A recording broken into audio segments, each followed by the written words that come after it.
I'm Insomniac. And I'm Pops. And this is Shooting the Shit, a.k.a. Chatting with Pops.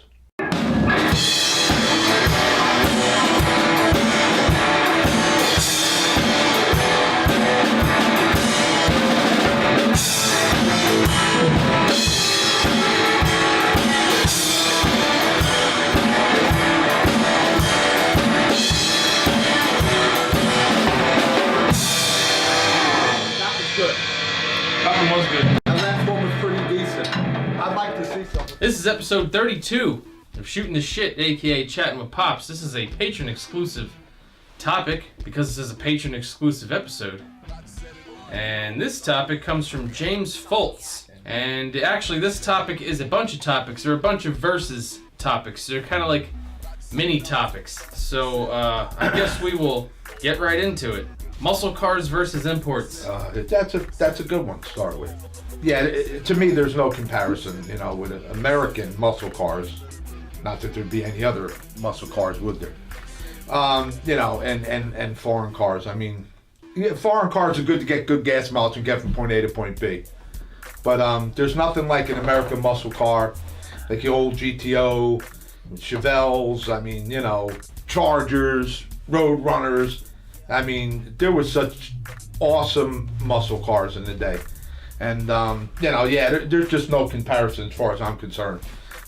Give me a muscle car any day. I mean, that's why I hold on to my Magnum, because, it's so unique in that it kind of looks like the old Nomad thing. And, and it's just unique. It was unique when it came out. It's unique now. They're fading away now. So I have one that's like brand new, and it's a cool car. I mean, it was supposed to be like a muscle car when they made it with the Hemi and all, but still in all, I'm definitely all about muscle cars. Some of the greatest muscle cars in my era, even, in the late 60s and 70s. There was nothing like it. And I got a chance to drive these cars and stuff. And wow. I'll tell this quick little story as quick as I can. My first car was actually not supposed to be that Buick Electra that everyone's seen on here a bunch of times. My first car was supposed to be a 1960, it was either a 60, somewhere between a 63 and a 64 Chevy Nova, had a 327, 3-speed stick on the floor, not even 4, and it was blue with a white convertible top, and Marietta was giving me this car. That's my sister, she's gone now, God rest her soul. And I got into something with my old man, and he told her, don't give him that car. Maybe it was a smart thing, because man, was this car quick, and man, was it something. Had bucket seats, no seat belts back then. Convertible, you could sit 5 in this convertible, and man, I missed that car by this much. I mean, it was supposed to be mine. So what a car. I mean, that's what I'm saying. I mean, can you imagine a 327 in this little box car? It's like, not. Forget about it. This thing was so fast and so cool. So that was really supposed to be my first car. So anyway, there's my rant and rave about muscle cars. Nothing like them. Nothing like them. And I know Rob. He's a Mustang man. There's just nothing like him. Well, I'm going to play devil's advocate here. Really? I'm not. Wow. I'm not necessarily going against muscle cars, but I mean, like he just said, I've owned Mustangs forever. I still own a Mustang. I'd pick an American sports car, muscle car over anything. But here's the thing: he didn't say classic muscle cars versus classic imports, or he didn't specify any eras. So he got a point there. Here's the thing: these days, not only are the lines super blurred with the way they engineer everything, but imports. If we're gonna talk about Japanese shit, throw it all in the garbage. I agree with you there. Oh shit! I don't give a shit what anybody says. Sorry for all you Honda fans out there. That's but you're lumping all Jap stuff in? All of it. Sorry, Jeremiah, he's a patriot. Oh yeah, I'm sorry. I mean, listen, the Z's are cool. I've driven some of those. I like them. Very cool. But I would drive a 25-year-old Mustang before a brand new Z. And for me, well, so would I. It just fits me right. But scrapping all the Japanese stuff, if you're gonna go German, because they're imports. If you're gonna go German stuff, BMW M class, especially BMW M class stuff. If you're gonna talk about anything out of Porsche right now, cars like that versus what America has to offer, which would be, Mustangs, which I love to death, or, of course, I don't really dig them, but Chargers and Challengers, that terrible Camaro that's out right now. Well, Germany is giving us a hell of a run for our money right now in the sports car segment. And there's no... Muscle cars aren't really muscle cars anymore. Now you're in our era. I didn't take the question that way. Well, he didn't say what era. But even then... In our era, I mean, muscle cars aren't what they used to be. They're not brutal, blunt objects, which I did like. All right, so let me throw this back in then. I'd still take the muscle car from my day over anything he's talking about. Any one of the ones I mentioned just about. No, see, I absolutely would not. And there's a bunch of classic muscle cars I like, but they're not... I mean, they're not capable vehicles in any way, shape, or form compared to anything made today. The new 4-cylinder Mustang's a more capable vehicle than a 1967 GTO. Well, I mean, it's... depending on what work's done to it. No. Sure, you can upgrade stuff. I've seen some upgrade stuff. You would have to do the most outrageous upgrades ever to make a car the size of a school bus and as heavy as a tank handle well. Wow. All right. But that's... Or gain any kind of traction. That's our take on that. Gain any kind of traction without slicks. I mean, some of the new stuff, it's really incredible what they've done with it. Wow. So anyway, I guess the long story short is, by a couple of inches, I'd still go American because I love my Mustangs to death. But if we're talking German stuff versus newer American muscle, quote unquote, man, they are doing their thing. Japanese shit, throw it all in the garbage. Always make sure you're loaded and have a great job if you want to drive some German shit either way. But okay, let's move on. Bang for your buck is always going to be American. Yeah, that's right. Sugar versus sweetener. I guess he means sugar versus artificial sweeteners. Artificial? What kind of word is that? Yeah, well, artificial. That's an easy, this should be quick. Artificial sweeteners like saccharin, the pink stuff and the blue stuff equal, sorbitol, all that stuff. All horrible for your health. Going to kill you if you're using it all the time. Going to eat your brain away. Fuck that, I'll take sugar any day. I try to avoid a lot of sugar. May not look like it, but I used to be a way bigger man than this. But I would take sugar any day over artificial sweeteners, no question. All right, but now I'm gonna really rock you a little bit because he didn't say artificial sweeteners, and you don't use sugar, do you? Not really. So sugar or any sweetener? Any? Well, but I mean, he's starting because I use stevia, which is more from a natural plant, or honey, or there's other stuff I've used too. But all right, okay, so I'm excluding some what are supposed to be natural-based sweeteners. The other artificial sweeteners, forget about it. They're poison. So, but that's my take. Simply for me, natural sugar I'd take over anything. I say natural, meaning not the processed, bleached bullshit.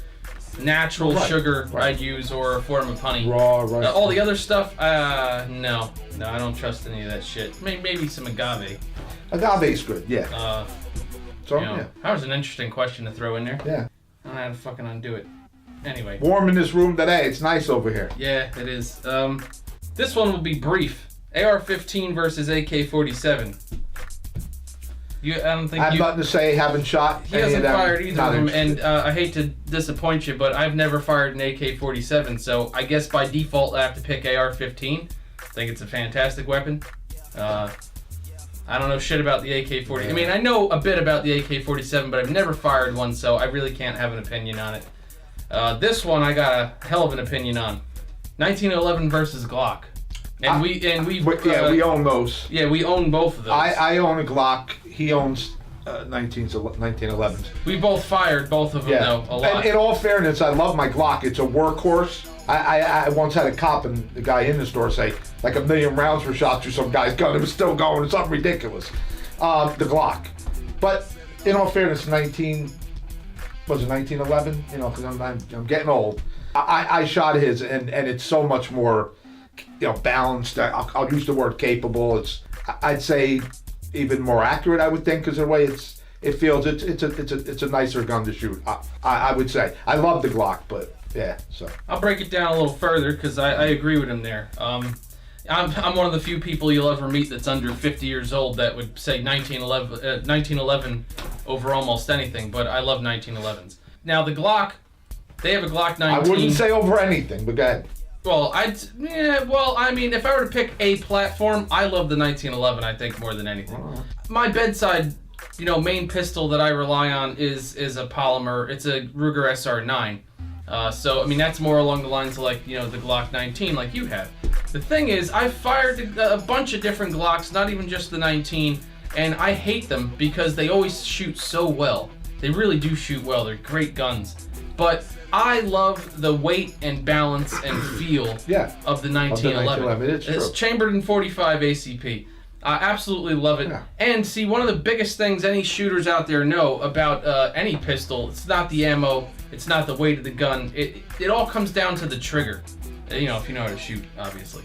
And you can't compare, you know, a 3.5 pound trigger on a nice 1911 to a 9 pound trigger on any of these polymer plastic ass guns. Personally, I just love that, you know, that precision, that easy trigger, and aesthetically, and aesthetics don't matter when it comes down to using it as a tool. But aesthetically, I love the look of the 1911. Old design still stands up to the test of time. I think the Glock looks like vomit. I mean, I like a lot of polymer pistols, including my SR9, but oh my god, Glocks are ugly fucking weapons. So anyway, 1911 over Glock for both of us. Yeah. Although acknowledging that Glocks are probably one of the best and most reliable guns out, period. Tekken versus Street Fighter. I know you got nothing to say about that. What is it? Tekken versus Street Fighter. They're video games. I don't know nothing about it. I never cared too much for Tekken. I'm a Street Fighter guy for sure. Actually, really like Street Fighter, so I'm definitely picking Street Fighter on that one. PlayStation versus Xbox. It's another one that I know you got nothing for. But my brother... I played some games with you guys, but I don't know much about it. He's got to talk about this guy. My brother, let me see if I can break this down, because I asked him to send me a quote, and he didn't, because he's the resident video game expert around here. Yes, he is. And he said something to the effect of PlayStation is for sad, lonely adults who really don't have anything to look forward to and don't have any friends. Angelo. Well, he doesn't even watch these, does he? Yeah, he's a patron. Oh, really? Yeah. Angelo! Oh, that's right. He's probably sleeping. Sorry. No, he's out with somebody right now. Okay. And he said Xbox is for people with friends and real men, and that's where the best players are. Okay. I don't know nothing about it. I don't know. All right, so... Video games for real men. What's your take on that shit? Well, we'll move on. All right, next question. Sorry. Yeah. Sorry, video games. I mean, if you play video games, like I've said, you know. Yeah, enjoy it, but yeah, no problem. Not our thing, not my thing. I got too much shit to do. Yeah. You know, personally, no. Okay, never mind. All right, and the last one, blonde versus brunette. Oh boy. Oh, you beautiful blondes. Oh, you beautiful blondes. Dot. Yeah. Brunette all day. I am a brunette man, or you know, a woman that has a darker color hair for sure. That's brunette. Yeah. All right. Well, yeah. You know, I could just simply go, yes, brunette all the way. See, being that I knew we'd be able to answer that quickly, though, I thought of a kind of extension to that question. Let's take this to a little bit more philosophical level. Excuse me. And I don't have an answer for this. Yeah. This is why I want to throw this out there. You don't have an answer for it? No, I have an answer for the original question. All right. It's brunettes, of course. But here's what I want to figure out. Let's see if we can break this down on camera. See if we come to any conclusions. Why? I don't see hair to me. Honestly, I don't really care. I don't have too much of an opinion about hair. It's a personal. I know it's a personal taste, but what exactly is it that attracts us to somebody with darker hair versus somebody with lighter hair? That's a good question, man. Because to me, I look at the face and some other attributes. I'm a guy. Who doesn't? I never really care too much about the hair. Yet I don't really prefer blondes either. Why is that? If you guys know about some kind of scientific reason why people are drawn to some hair color, well, maybe leave that in the comments. I mean, technically, there must be something genetically, Stugotz. What do you think? What do you mean genetically? There's got to be something in our DNA or makeup. I would say so, yeah. I think I'd watch stuff like that. I'm no genius here. I don't think there's a gene that tells you what hair color to prefer. I think there'd be something in our makeup. There's genetics. We have genetics that dictate our children's Let me hair say color. this. No question in my mind, and I'm 56, I've said that a lot of times out here. I have always strongly leaned towards brunettes in such a way that I don't know. I mean, if there's a beautiful brunette and a beautiful blonde, I'm going to pick that brunette. Now you're asking a good question. So I say strongly. So why? You know, why is right. So there's something. 9 times out of 10, I something in our makeup, our brain maybe. I don't know. But yeah, don't get me wrong. I mean, but I never figure out why. Beautiful blondes and redheads, and you know, beautiful out there. And I love you all. But yeah, brunette. I mean, I don't know. I mean, I God made me here's the thing, that too. way. I don't think that you could. I don't think that it's a natural attraction, because half of the women out here, if not more anyway, their hair color isn't even their hair color. Yet, if you have a chick with dyed brunette hair, I'm still more attracted to her than the natural blonde. I'm telling you, something in the brain. Then, if it's not DNA or it's not that deep. Oh, I guess then you could take it to aesthetics. You could take it to the more superficial level, right? Aesthetics. And say, how come I prefer white cars? Right. It's aesthetics. I know that because I've been like this my whole life. I actually was my prayer when it came to a woman. You know, that she'd be brunette in a certain way. I mean, you know. So maybe it's not that deep after all. Maybe it's just purely aesthetic. Okay, could be, but I don't love the look of blonde hair. It's strong for me. It's a strong draw towards darker hair. I don't know, you know, got me, but it's definitely a strong draw for me. It's not as simple as, oh yeah, I like the darker hair over the blonde hair. I literally, it's a strong desire, a strong draw. But I'm talking for me, it's strong, you know, so that is something to question. That could be a whole topic in itself. Is it strong? Yes, strong. I put up the guns. We're going to put up some guns up there, you know, anyway, never mind. All right, so that's it, you know. I don't know, this probably wasn't too long, but there was a lot of cool little headings that we went over. I enjoyed that. That was cool. Yeah, I thought this was a cool, quick little topic. Now, speaking of topics, this was actually the newest topic that has been submitted, but last week we did an old topic. We keep rotating them, keep suggesting topics. Leave a comment on Patreon under where we post this video. And thanks for your wonderful comments. Yeah. Things were said to me.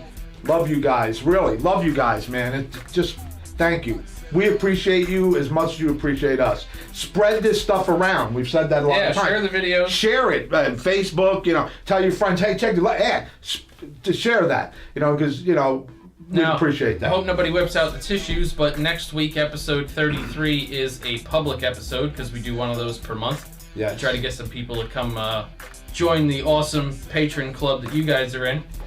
So that's a public episode, so we'll not be using a patron pick topic for that. But for episode 34, we will be. So again, on Patreon, wherever I posted this, on Patreon. Topics. Leave some topics. Share the videos. Be awesome. Thank you all for watching. Thanks, guys. We're out of here. Cheers.